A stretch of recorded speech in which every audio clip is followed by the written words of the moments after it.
berjaga di klinik ini. Baik Bu, saya akan melakukan tanya jawab kepada Ibu seputar keluhannya. Saya harap Ibu menjawab dengan sebaik-baiknya, dengan sejujur-jujurnya, supaya bisa memudahkan saya untuk menegakkan diagnosis dari Ibu. Apakah Ibu bersedia? Iya, Dok. Baik, dengan Ibu siapa? Ibu Ani. Ibu Ani. Ibu Ani umurnya berapa, Bu? 25 tahun. 25 tahun. Mohon maaf, Bu, Ibu bekerja sebagai apa? Tukang kebun Tukang kebun ya. Kalau Ibu tinggal di mana, Bu? di Loren. Di Loreng. Baik Bu Ani, jadi apa keluhannya sehingga Ibu datang ke sini? Badan saya lemas, Dok. Lemas. Lemas sudah berapa lama, Bu? Sudah 2 minggu. 2 minggu. Ibu lemas keseluruhan badan atau cuma bagian sebagian? Keseluruhan. Keseluruhan ya. Kemudian apa yang Ibu lakukan sehingga memperberat keluhan yang Ibu alami? Ketika berjalan, Dok. Ketika berjalan, Ibu merasa mudah lemah. Iya. Bagaimana Ibu kalau aktivitas biasanya mencuci baju atau mencuci piring, menyapu? Iya, Dok. Merasa berat juga badan. Wow. Baik, kemudian apa yang Ibu lakukan sehingga memperingan dari keluhan yang Ibu alami? Ketika tidur. Oh, jadi ketika istirahat Ibu memperingan ya, Bu? Iya. Ada keluhan lain, Bu? Kepala saya sering pusing, Dok. Oke. Terasa mutar-mutar begitu. Kepala pusing ya. Ada mual muntah, Bu? Iya, ada, Dok. Bagaimana Bu dengan BAB? Apakah BAB-nya Ibu keluar darah atau warna hitam kotorannya, Bu? Biasa, Dok. Tidak. Tidak ya. Iya. Apakah dulunya Ibu pernah hipertensi atau diabetes? Tidak, Dok. Kalau sakit jantung, Bu? Tidak. Oke. Apakah Ibu pernah melakukan tindakan medik, Bu, sebelumnya? Terapi atau enggak pernah berobat sebelumnya? Belum, Dok. Belum ya. Apakah Ibu ada alergi obat, Bu? Tidak ada. Kalau alergi makanan, Bu, bagaimana? Ada, Dok. Telur dan daging. Oh, Ibu alergi telur dan daging ya? Iya. Kalau keluarga, Bu, adakah keluarga yang mengalami hal seperti Ibu? Tidak ada, Dok. Tidak ada ya. Ibu, kalau makan bagaimana? Apakah Ibu mengalami penurunan nafsu makan atau tidak? Tidak, Dok. Tidak ya. Kalau misalnya sebelum makan, Ibu sering cuci tangan pakai sabun atau tidak? Kadang tidak pakai sabun. Jadi cuma cuci tangan biasa. Iya. Baiklah Bu, saya akan melakukan cek kembali seputarnya keluhan yang Ibu sampaikan kepada saya. Ibu bisa menambahkannya kalau ada kekurangan ya, Bu. Ibu Ani 25 tahun, sudah lemas, ada batuk, baru ada juga mual muntah, baru melemah seluruh badan ya, Bu. Ibu juga tidak ada riwayat keluarga, tidak ada penyakit diabetes, tidak ada juga penyakit hipertensi atau maupun sakit jantung ya, Bu. Baik Bu, berdasarkan hasil anamnesis tadi, saya sudah curiga Ibu salah satu penyakit, tapi untuk menunjang dari diagnosis saya ini, Ibu perlu melakukan pemeriksaan fisik Ibu. Jadi di mana pemeriksaan fisik, saya akan menyuruh Ibu untuk membuka bajunya, dan saya akan memeriksa di bagian mata, mulut, maupun di bagian tubuh Ibu, di tangan dan kaki. Ibu tidak perlu khawatir, saya akan menjaga kerahasiaannya Ibu. Apakah Ibu bersedia? Baiklah, setelah saya melakukan anamnesis dan inform konsen terhadap pasien, kemudian saya melakukan pemeriksaan fisik kepada pasien. Assalamualaikum Bu, baik Bu, saya akan melakukan pemeriksaan fisik terhadap Ibu. Saya mohon Ibu berbaring ya, kemudian membuka bajunya karena saya akan memeriksa di bagian badannya Ibu ya Bu. Kemudian pasien berbaring. Yang pertama kita lihat dari ujung kepala sampai ujung kaki pasien, apakah ada ikterus, ada pucat atau ada tanda-tanda perdarahan atau bekas garukan. Kemudian kita lihat di bagian kepala, di bagian rambut, apakah rambutnya itu jarang-jarang atau rontok, tidak halus.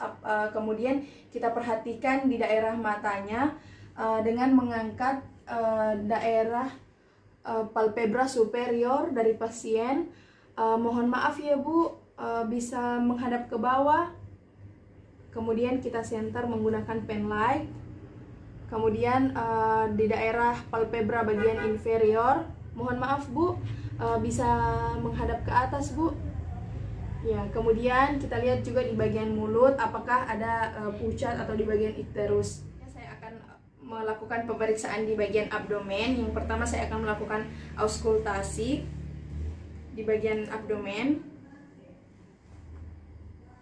Permisi ya Bu, ini untuk menentukan adanya bising pada usus.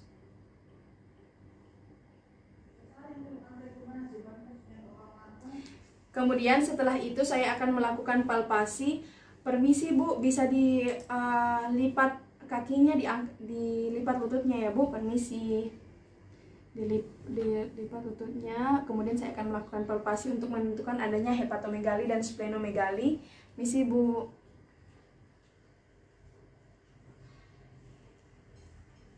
Kemudian di daerah inguinal, apakah ada massa pada kelenjar inguinal? Kemudian saya akan melakukan perkusi di daerah abdomen. Permisi Bu, bisa diluruskan lagi kakinya ya. Permisi ya Bu. Di semua regio dari abdomen. Kemudian pemeriksaan di bagian tangan. Mohon maaf Bu, bisa Ibu duduk tegak ya. Permisi ya Bu. Kemudian kita menilai apakah ada koloni pada kuku dan apakah ada kepucatan juga pada kuku. Kemudian kita mengukur nadinya pasien. Apakah kalau misalnya pasien ini takikardi, berarti kita bisa curiga anemia. Perhatikan di bagian daerah tangan ini apakah ada purpura atau ada peteki. Jika purpura teraba, bisa kita curigai ada sistemik vaskulitis. Kemudian kita perhatikan juga jari-jarinya pasien. Kalau misalnya ada penumpukan kristal monosodium urat, berarti kemudian ada kayak tofus muncul di bagian jari-jarinya pasien, berarti itu kita bisa curigai ada arteritis gout. Selanjutnya pemeriksaan di bagian aksila. Mohon maaf Bu, jadi saya mengangkat tangannya pasien dengan menggunakan tangan kiri, kemudian palpasi dengan menggunakan tangan kanan. Permisi ya Bu, bisa menghadap ke sini ya Bu. Kemudian saya palpasi secara mendalam.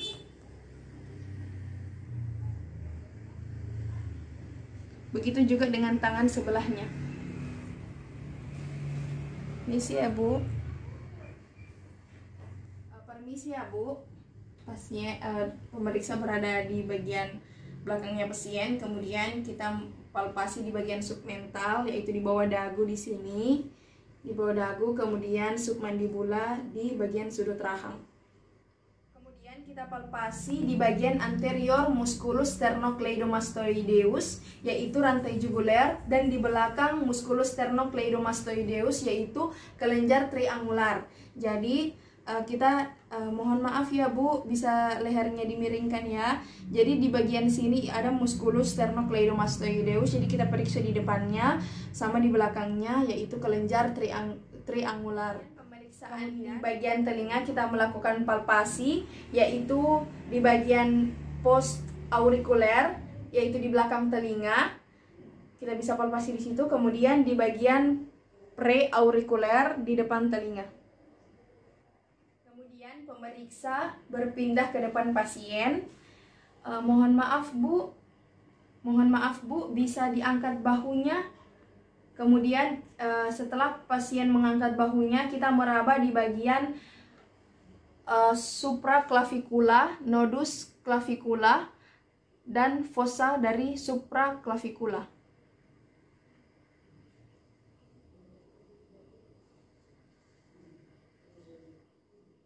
Selanjutnya saya akan melakukan pemeriksaan mengetahui apakah ada nyeri tekan pada pasien atau tidak. Mohon maaf ya Bu, saya akan mengetok bagian belakangnya Ibu. Mohon maaf ya Bu. Apakah nyeri Bu? Tidak Dok. Tidak. Baiklah, setelah itu saya akan mengetahui apakah ada nyeri di bagian sternum atau tidak. Mohon maaf ya Bu, pemeriksa berada di belakangnya pasien. Mohon maaf Bu, ada nyeri Bu? Tidak Di Dok. bagian sternum. Kemudian setelah itu di bagian kedua klavikula. Mohon maaf ya Bu, Ada nyeri, Bu? Tidak, Dok. Selanjutnya, saya mengetahui apakah ada nyeri tekan di bagian bahu dengan cara saya menekan di bagian bahu. Mohon maaf ya, Bu. Nyeri, Bu, nyeri? Tidak, Dok. Tidak ya. Pemeriksaan di bagian tungkai. Kita melihat di bagian tungkai pasien apakah ada memar, ada ulkus, atau ada bekas garukan. Apakah ada purpura di bagian tungkai atau tidak. Saya akan melakukan pemeriksaan kepada pasien apakah ada dugaan trombositopenia atau tidak dengan memasang manset kepada pasien. Permisi, Bu, pada lengan pasien.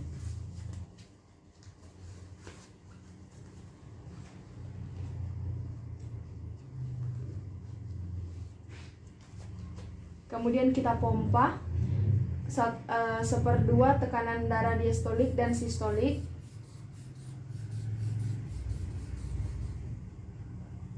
Kemudian pertahankan selama 5 menit.